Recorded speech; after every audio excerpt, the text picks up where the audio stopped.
ಕಾಲ್ ಮಾಡ್ತಿದ್ದಾರೆ. ಹಾಯ್ ಜಾನು. ಹಾಯ್ ಅಣ್ಣ. ಓ ಅಮ್ಮನೂ ಇದ್ದಾರೆ. ಹಾಯ್ ಅಮ್ಮ, ಹೇಗಿದ್ದೀರಾ? ನಾವ್ ಚೆನ್ನಾಗಿದ್ದೀವಮ್ಮ. ಬೆಳಗ್ಗೆಯಿಂದ ನಿನಗ್ ಫೋನ್ ಮಾಡೋಣ ಅನ್ಕೊಂಡೆ, ಕೆಲ್ಸದಲ್ಲಿ ಆಗ್ಲೇ ಇಲ್ಲ. ಇವತ್ತು ಭೀಮ್ ಅಮಾವಾಸ್ಯೆ, ನಿನ್ ಗಂಡನ್ಗೆ ಪಾದಪೂಜೆ ಮಾಡಿದ್ಯಾ? ಮಾಡದೇ ಇರ್ತೀನಾ? ಬೆಳಗ್ಗೆನೆ ಆಯ್ತು. ಅಮ್ಮ, ಬರೀ ನಾನ್ ಮಾತ್ರ ಮಾಡಿದ್ದಲ್ಲ, ಅವರು ನಾನು ಪಾದಪೂಜೆ ಮಾಡಿದ್ರಮ್ಮ. ಗಂಡನ ಹತ್ರ ಪಾದಪೂಜೆ ಮಾಡಿಸ್ಕೊಂಡೇನೆ. ನೀವೇ ಅದೃಷ್ಟವಂತ ಬಿಡು. ವೀಣಾ, ಏನಮ್ಮ ಇದು? ಬೇಡ ಅಂತ ಹೇಳ್ಬೇಕಿತ್ತಲ್ವಾ? ಎಷ್ಟು ಹೇಳಿದ್ರು ಕೇಳಲೇ ಇಲ್ಲ. ನಮ್ಮ ಮಧ್ಯ ಭೇದ ಭಾವ ಇರಬಾರ್ದು, ಗಂಡ ಹೆಂಡತಿ ಅಂದಮೇಲೆ ಒಂದೇನೆ. ನೀನು ನನಗೆ ಹೇಗೆ ಒಳ್ಳೇದಾಗಬೇಕು ಅಂತ ಬಯಸ್ತಿದ್ಯಾ, ಹಾಗೆ ನೀನು 100 ಕಾಲ ಇರಬೇಕು ಅಂತ ಅಂದ್ಬಿಟ್ಟು ನನ್ನ ಪಾದಪೂಜೆ ಮಾಡಿದ್ರು ಅಮ್ಮ. ಬರೀ ಅಷ್ಟು ಮಾತ್ರ ಅಲ್ಲ, ಇವತ್ತು ನೀವೇನು ಮಾಡೋ ಹಾಗಿಲ್ಲ, ಸುಮ್ಮನೆ ಕೂತಿರ್ಬೇಕು. ಏನೇನು ಬೇಕೋ ಎಲ್ಲ ಆರ್ಡರ್ ಮಾಡಿ ನಾನೇ ಎಲ್ಲ ಮಾಡ್ತೀನಿ ಅಂತ ಅಡುಗೆ ತಿಂಡಿ ಎಲ್ಲ ಅವರೇ ಮಾಡಿದ್ರಮ್ಮ. ನಿಜವಾಗ್ಲೂ ಇಂಥ ಗಂಡನ್ ಪಡೆಯಕ್ಕೆ ನೀನ್ ಪುಣ್ಯ ಮಾಡಿದ್ಯಾ ಜಾನು. ಆ ದೇವ್ರು ನಿಮ್ಮಿಬ್ಬರನ್ನು ಹೀಗೆ ಇಟ್ಟಿರ್ಲಮ್ಮ. ನೀನು ಬೆಳಗ್ಗೆನೆ ಅಪ್ಪನ ಪಾದಪೂಜೆ ಮಾಡಿದ್ಯಾ? ಅಪ್ಪ ಏನ್ ಗಿಫ್ಟ್ ಕೊಟ್ರು? ತುಂಬಾ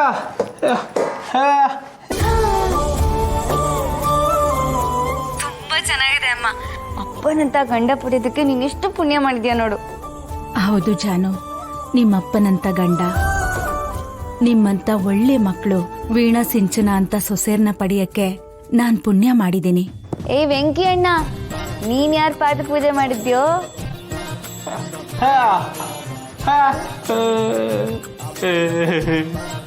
ಆಹಾ, ಕಳ್ಳ. ಮುಂದಿನ ವರ್ಷ ನಿಂಗೂ ಈ ಪೂಜೆ ಕಾದಿರುತ್ತೆ, ನೆನ್ಪಿಟ್ಕೊ.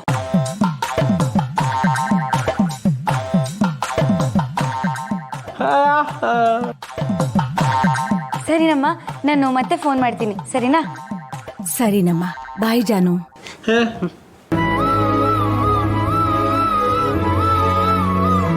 ಅತ್ತೆ, ನಮ್ಮ ಜಾನು ಎಷ್ಟು ಖುಷಿಯಾಗಿದ್ದಾಳಲ್ಲ, ನೋಡೋಕ್ಕೆ ಖುಷಿ ಆಗುತ್ತೆ. ಹೌದಮ್ಮ, ಇದೆಲ್ಲ ಆ ದೇವರ ಆಶೀರ್ವಾದ. ಒಬ್ಬರನ್ನೊಬ್ರು ಅರ್ಥ ಮಾಡ್ಕೊಂಡು ಸುಖವಾಗಿ ಬದುಕ್ತಿದ್ದಾರೆ. ಸರಿ ಅತ್ತೆ, ನಾನು ಹೋಗಿ ನನ್ನ ಗಂಡನ ಹತ್ರ ಸೀರೆ ಹೇಗೆ ಕಿತ್ಕೊಳ್ಳೋದು ಅಂತ ಸ್ವಲ್ಪ ಪ್ಲಾನ್ ಮಾಡ್ಕೋತೀನಿ. ಹೋಗು.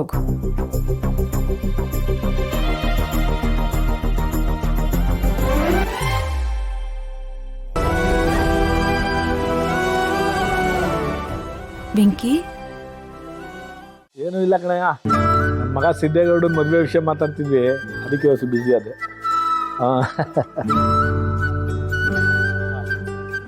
ಆಮೇಲೆ ಮಾಡ್ತೀನಿ ತಡಿ. ನಮಸ್ಕಾರ ಶಾಸ್ತ್ರಿಗಳೇ. ನಮಸ್ತೆ ಗೌಡ್ರೆ, ಹೇಗಿದ್ದೀರಿ? ಚೆನ್ನಾಗಿದ್ದೀನಿ. ನೀವು ಬಂದಿದ್ದು ಬಹು ಸಂತೋಷ ಆಯ್ತು. ಕೂತ್ಕೊಳ್ಳಿ. ನೀವು ಹೇಳಿ ಕಳ್ಸಿದ್ಮೇಲೆ ಬರ್ದೇ ಇರೋಕ್ಕಾಗುತ್ತಾ? ನಾವು ದೇವ್ರನ್ನ ಪೂಜಿಸ್ತೇವೆ, ಜನ ನಿಮ್ಮನ್ನು ಪೂಜಿಸ್ತಾರೆ. ದೊಡ್ಡ ಮಾತು ಶಾಸ್ತ್ರಿಗಳೇ. ದೇವರು ನಮ್ಮನ್ನ ಜನಗಳಿಗೆ ಸೇವೆ ಮಾಡೋದಕ್ಕೆ ಅಂತ ಹುಟ್ಟಿಸಿದ ಮೇಲೆ ನಾವು ಮಾಡಲೇಬೇಕಲ್ವೇ?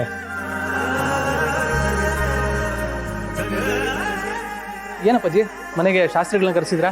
ಮನೇಲಿ ಮತ್ತೆ ಏನಾದ್ರು ಪೂಜೆ ಇಟ್ಕೊಂಡಿದ್ರಾ? ರೈ ಹೇಳಗಂಡ ತಡ್ಕೊಳ್ಳ ಸಿದ್ದೇಗೌಡ. ಮರಗೌಡ ತತ್ತಾರಲ್ಲ ಇಲ್ಲ ಅಂತ. ಶಾಸ್ತ್ರಿಗಳೇ, ಇದು ನನ್ನ ಮಗ ಸಿದ್ದೇಗೌಡ ಮತ್ತೆ ಅವನ ಮದುವೆ ಆಗ್ತಾರೋ ಹುಡುಗಿ ಪೂರ್ವಿ ಜಾತಕ. ನೀವು ಎರಡು ಜಾತಕ ನೋಡ್ಬಿಟ್ಟು ಎರಡು ಹೊಂದಾಣಿಕೆ ಬರ್ತದೆ ಅಂತ ಹೇಳ್ಬಿಟ್ರೆ ನೀವು ಹೇಳಿದ ಮುಹೂರ್ತದಲ್ಲಿ ಮದುವೆ ಮಾಡ್ಬಿಡೋದೆಯ.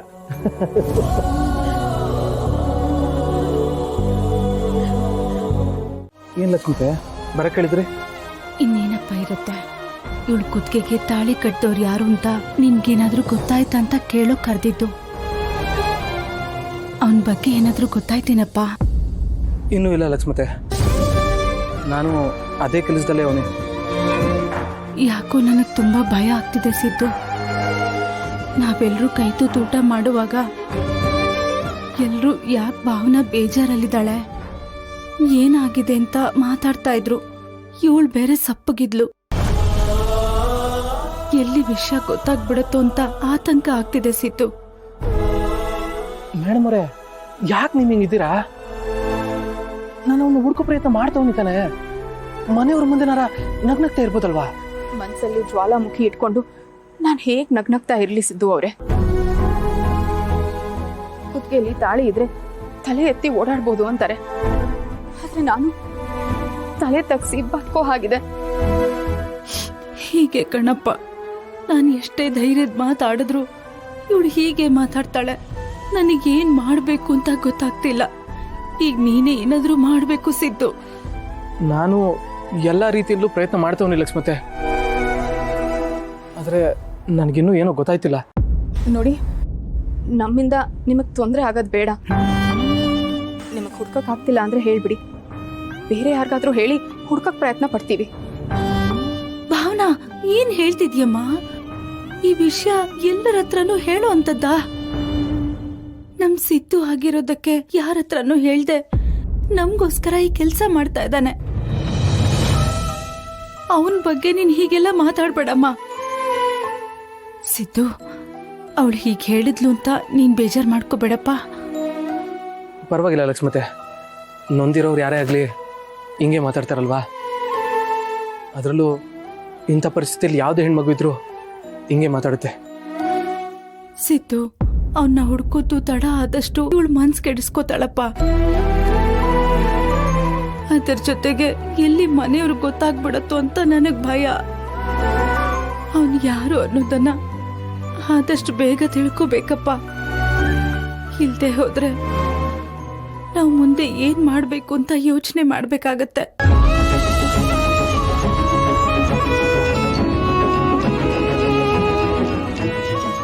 ಅಲ್ಲಿ ನೋಡಿದ್ರೆ ಮನೆಯವರು ಪೂರ್ವಿ ಜೊತೆ ಮದುವೆ ಮಾಡೋಕೆ ತಯಾರಿ ಮಾಡ್ಕೋತಾವ್ರೆ. ಇಲ್ಲಿ ನೋಡಿದ್ರೆ ಲಕ್ಷ್ಮತೆ ಬೇರೆ ಯೋಚನೆ ಮಾಡ್ತೀವಿ ಅಂತವ್ರೆ. ಈಗ ನಾನು ಏನಪ್ಪ ಮಾಡೋದು?